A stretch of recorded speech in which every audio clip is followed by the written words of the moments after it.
everyone, it's a little chilly out today, but not too bad, and the sun is shining, so it feels really nice outside.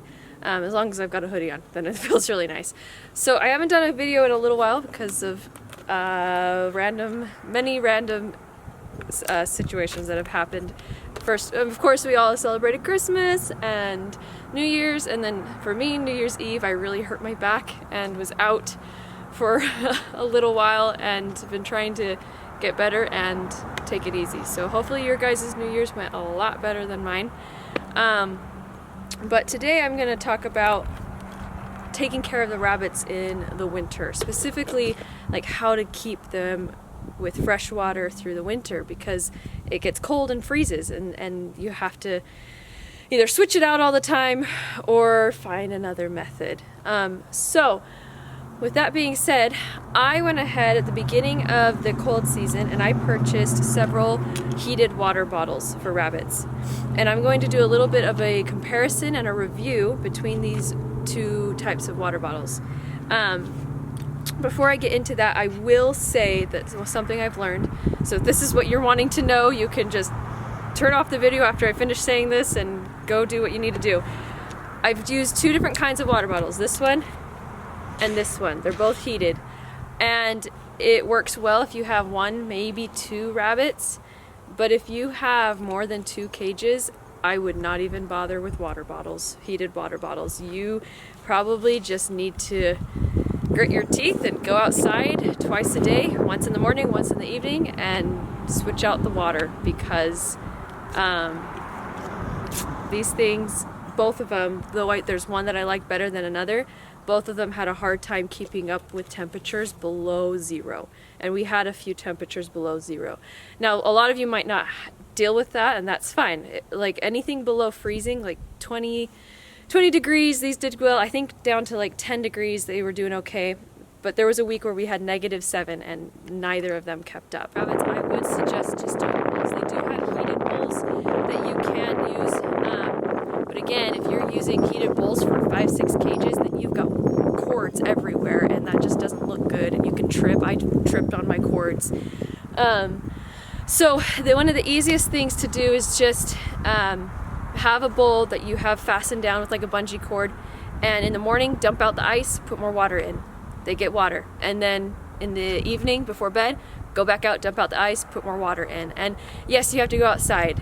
If you have animals, you can't just, there's no way you can avoid going outside, because if they're outdoor animals, because you've got to feed them, you've got to take care of them. So now I'm going to compare these two. So if you have 1, maybe 2 rabbits, the bottles will probably work okay for you.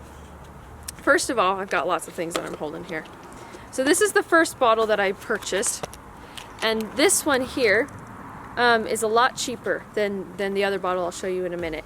And this one I bought because I liked this sleeve. This is the heated part, this sleeve right here, and I thought I could take it on and off, so that way they could use the same bottle in the summer and winter. But no, I can't. There's lots of goopy stick tape that sticks onto it, and the stick tape actually wore out, and this doesn't even stick anymore, so the bottom doesn't stay heated. And this cap pops off a little too easily, so it gets dirty inside, but it is easier to clean this way. And the other thing with this bottle is the spout is so long that it's far away from the heat source, and so my spout kept freezing.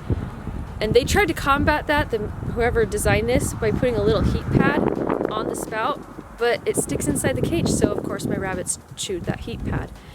So now it doesn't work anymore, so the spout freezes, it's too far away, it's too long, and it's so bulky that I had to cut holes in my cage just to get the spout to fit inside the cage. So now my cage has holes in it, and just does not make me too happy. So this bottle I definitely would not recommend. It is cheaper, and I like to save money. I always go for the cheaper option first, but in some cases, and this is one of them, it pays to pay. And so this bottle is, they are more expensive. This is made by Farm Innovators Inc, and it is so much nicer. The heated part is in this little plate, and it goes along the back and on the bottom, and it is inside the plastic, and so there's no way that the rabbits can chew on it or pull it off, or it's gonna fall out. And so it's kept it nicely heated for temperatures, again, above 0. Once it was below 0, this one didn't keep up either. The other thing I like about it is the spout is so small. I can just fit it right inside my regular cage, on the cage wiring, and it is so short, and that makes it so that way it's not so far away from the heat source, making it easier to keep up with the cold weather and keep it all heated, and the rabbits get water.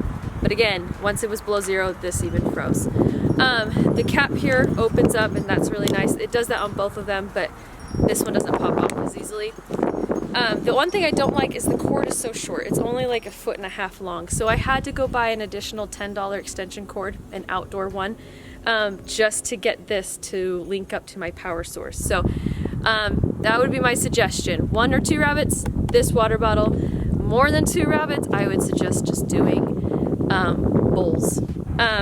Anyway, so maybe next year I'll be doing the bowls. Right now I've still got my bottles and they're working a bit for me, and I just come out with, the other option is regular rabbit water bottles that are not heated.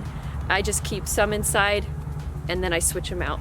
So once they're thawed out, I switch out, put those ones on the cage and take the frozen one inside to thaw. So that's another option. Anyway, I hope you found that helpful. I'm gonna do a little quick rabbit update here for you. All right, quick little rabbit update. Here's Misty, our Holland Lop doe. She's given us 2 litters so far.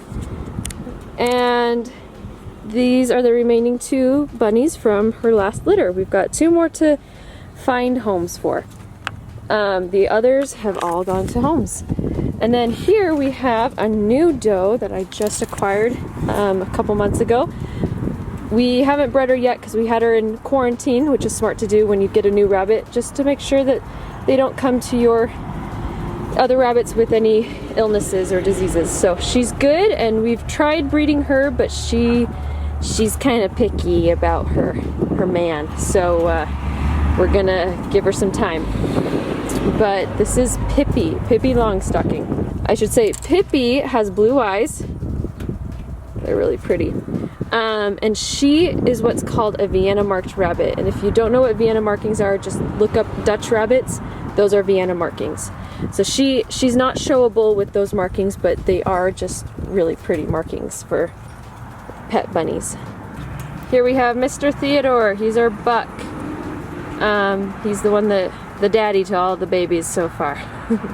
And here we have a cage of bunnies from Cookie Dough and Kit Kat. We decided to be done with the Rex breed, and so we actually sold Cookie Dough and Kit Kat to a gal who intends to continue breeding them, and we're just trying to find places for the remaining 4 from their litter. So here's 3 solid black bucks, and then over here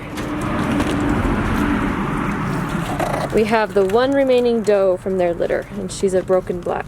Anyway, that is just a quick update and my input on taking care of the rabbits in the winter. But thanks for watching. We'll see you next time.